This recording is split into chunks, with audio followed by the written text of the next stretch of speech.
Welcome to BreitWerks. What are we doing today? We're building out the crankshaft for a 74 911S named Persephone. So, during this process, there's lots of discussion, and I take a lot of crap because I do Plastigauge. So everything gets assembled twice. But the reality is, yeah, I'm gonna keep doing it. I got burned by something called tolerance stacking very early in my career in aerospace. And yes, this is ground to a particular size. These are built to a particular size. These are honed to a particular size, and you can measure all three and you can get your answer. But tolerance stacking, right? So what the Plastigauge does is it just lets us make sure that there's no issues with tolerance stacking. Plus, the other thing it does, since we use brand new ARP rod bolts, you're supposed to burnish the threads, right? So you're supposed to tighten these things down once before you set them to final torque. So since we torque them down to check the clearances, that's burnishing those threads the first time, right? So we actually are accomplishing a lot here by just taking a little bit extra time to do the Plastigauge operation. So Plastigauge it, take it apart, clean it, and then put it immediately back on. So like these three rods are done down here, and this one I have loaded and torqued to be able to pull apart and check the Plastigauge. But I'll show you what that will look like. Big key here is to make sure that the rod does not spin, or else you'll smear the Plastigauge. And if you smear the Plastigauge, you run the risk of not being able to see a really good line. But as I'll show you, these guys get torqued to a pretty healthy amount. And no, I have a lot of Stomsky engine building tools, but I do not have his crankshaft holder.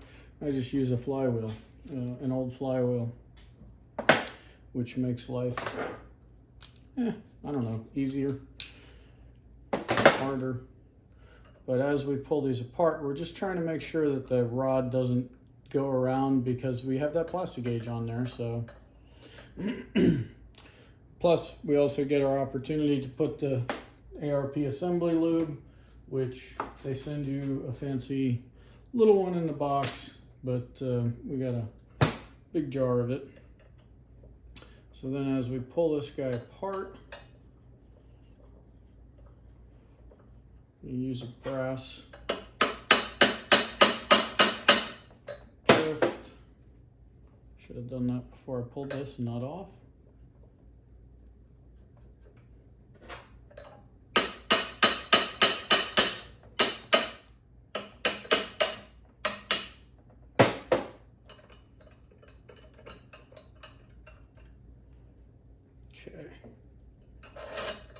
Okay. Now, our line is right there. And when I match this up, you guys are just gonna have to trust me here.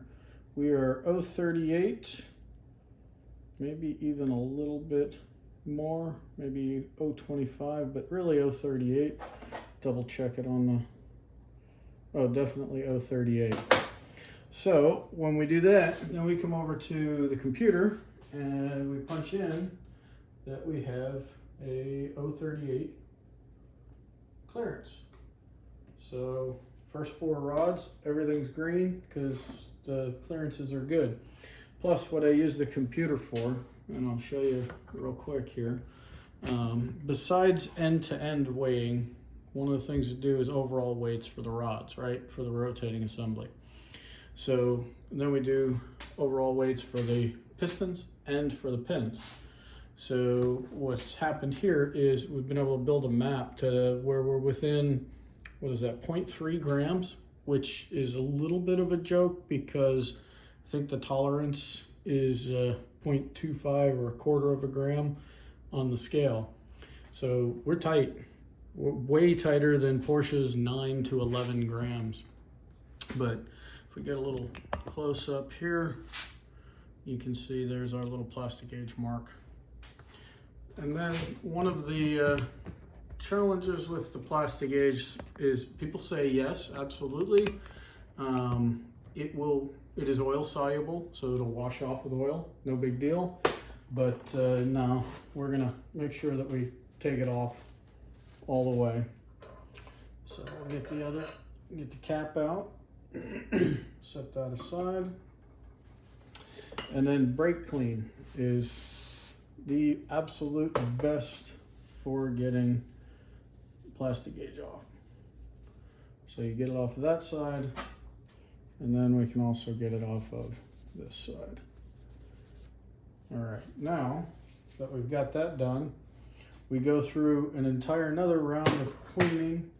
I won't really bore you with the process, but for us, what we use is rubbing alcohol, isopropyl alcohol, and Kim wipes. So we'll clean the journal. And you keep cleaning it until the cloth comes out white. So if we see anything on the cloth, a couple little things there, we'll flip it over, use the other side. And then once we get to a point where we don't see anything, then we can say, okay, yes, it's clean enough. But so what we're doing with the Plastigauge, I would say overall probably adds an hour to the entire process, right? You got 6 rods, so it probably adds an hour to the process, which when you think about it, you know, this thing should last 15 years, 20 years, these bearings, maybe more. So if we put an hour in now to make sure that this thing gets 20 plus years out of it, or 15 plus years out of it, you know, hey, that's an hour well spent in my view. Okay, so we've got this guy all cleaned up. Now, the tangs, right? You got your bearing tangs, tangs up, tangs down. That's a completely different discussion. As a matter of fact, I have a whole YouTube video on that too. So if you're trying to figure out what's the orientation for your rods, there's a different video, search back into history, that'll take you there. All right, so this is cylinder number 5 that we're working on right now. So 5 we know is going to be a tang up. But before we assemble anything, we are going to put a very light coating of assembly grease. And I like this assembly grease way better than anything else I've used in the past, mainly because if something happens with a car and it's got to sit for a while, this stuff is very, very stable and will be fine. Motor oil with a little STP or a little moly, you know, that'll squeeze out. This stuff will sit there forever. So I'm not a driven racing fanboy, but I do appreciate their stuff. Okay, so we said this is number 5, so we're going to do tang up. So if the engine is going like that, and now we've laid it down like this, we'll set this guy in here. And put a little assembly grease on the big side.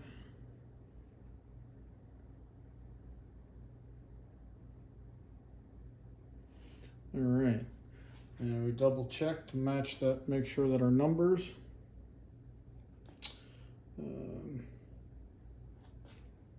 Yeah, hold on. So in the process of double checking here,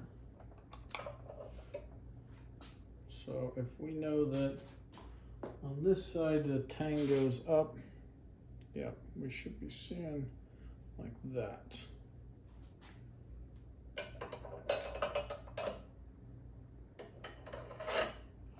And then we can verify that against the other rods. Yep, we got the correct side facing up. So some people say it doesn't matter. Why do I worry about what end the tang is on? It's a tiny fraction of a percentage of the surface area, so who cares? Well, hey, if you're gonna spend the time doing it, do it right. Okay, we're just gonna add a little bit more lube to this.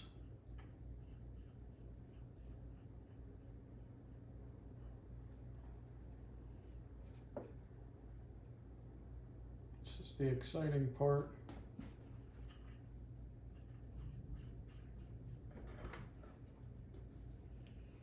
And depending on what your tool flavor is, these are 12 millimeter 12-point nuts. We are not going to use a stretch gauge, not really required, but also on these Porsche crankshafts, the way everything's oriented and the way the ARP tool is built, it's almost impossible to get it accurate.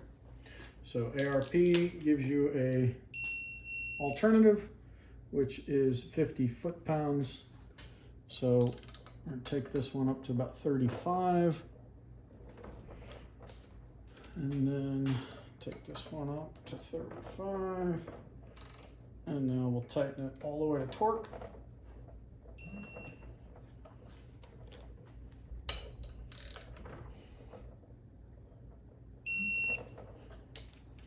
And then a double check for good measure.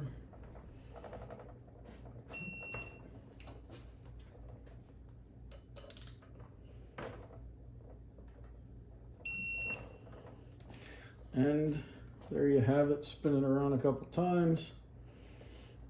You have to get used to the assembly grease is thicker. It's a thicker viscosity. So things tend to move a little bit slower, but we've got no binding, we've got no odd noises. So we will call number 5 done. All right, well, thanks for coming along on that little trip. And we're gonna continue on with that 2 more times. And then we'll have our crankshaft built out and ready to go. Thanks for watching. If you liked the video, click subscribe. Check us out at BreitWerks.com. Have a great day.